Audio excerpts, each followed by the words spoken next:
Bonsoir Nicolas. Bonsoir Xavier. Alors on ne la présente plus, même pour ceux qui ne la connaissent pas, c'est Brigitte Fontaine, une chanteuse, dramaturge, comédienne.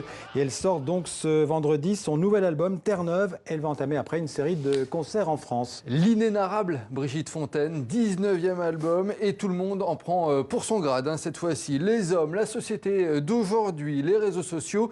Cette poétesse des temps modernes distribue les bons mots qui claquent comme des coups de poing.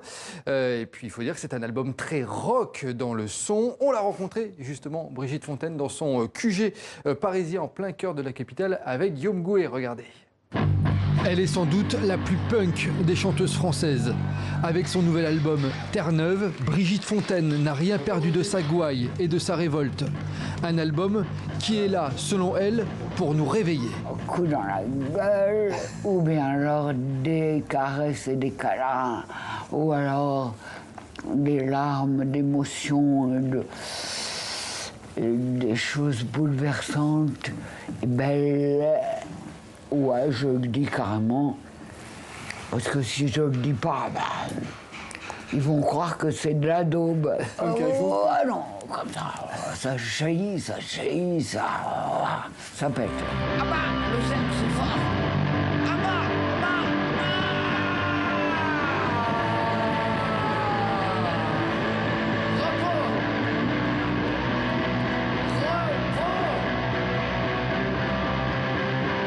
Ce disque est enregistré un peu dans les conditions du live, sur scène.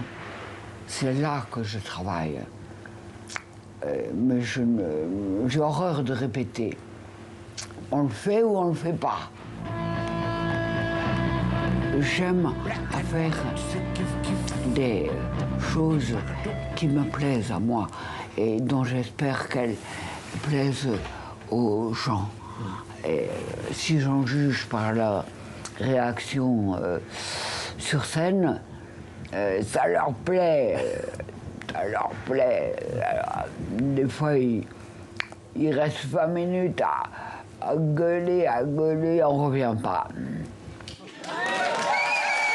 Mais au fait, qu'est-ce que la Brigitte Fontaine d'aujourd'hui dirait à la Brigitte Fontaine qui avait 20 ans dans les années 60 ? J'étais à la fois plus inconsciente et plus intellectuelle. Je ne suis plus du tout depuis longtemps intellectuelle. Je suis impulsive et donc je dirais peut-être lâche-toi un peu, ma vieille. Quand une chanteuse a bien chanté. Brigitte Fontaine qui sera en concert dans toute la France jusque fin avril. Des concerts toujours très rock et surprenants à son image, en quelque sorte. De l'embrasser.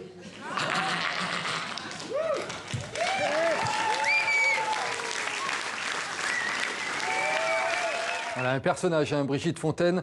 Je rappelle le nom de son nouvel album, ça s'appelle Terre-Neuve, avec notamment dans sa tournée un Olympia le 29 mars. L'inclassable Brigitte Fontaine, et on va parler de quelque chose de beaucoup plus sage à présent, avec l'affiche de la prochaine cérémonie des Césars qui a été dévoilée aujourd'hui. Une superbe affiche en noir et blanc avec la classe naturelle d'Anna Karina, l'actrice mythique de la Nouvelle Vague qui nous a quittés en décembre dernier. Une affiche en forme d'hommage, donc. La 45e cérémonie des Césars, l'un des grands événements du cinéma en France, aura lieu le 28 février à la salle Pleyel à Paris. Et puis un mot, Nicolas, concernant la Biennale de Venise 2021, c'est la franco-algérienne Zineb Zedira qui devrait représenter la France lors de ce grand rendez-vous consacré à l'art et à l'architecture. C'est 2020, j'imagine. 2021, c'est bien ça. C'est une information du journal Le Monde. Zineb Zedira, artiste photographe de 57 ans, primée à de nombreuses reprises à travers le monde. Elle qui se présente comme passeuse de mémoire et gardienne d'images. Elle a beaucoup travaillé sur la question de l'identité et des racines. La 59e Biennale de Venise, ce sera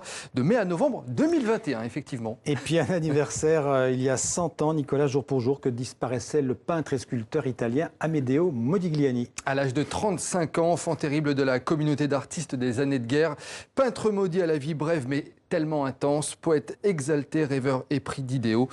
C'est devenu une légende, Modigliani, une grande figure de l'art figuratif et de l'art moderne. Je voulais quand même qu'on salue cet anniversaire.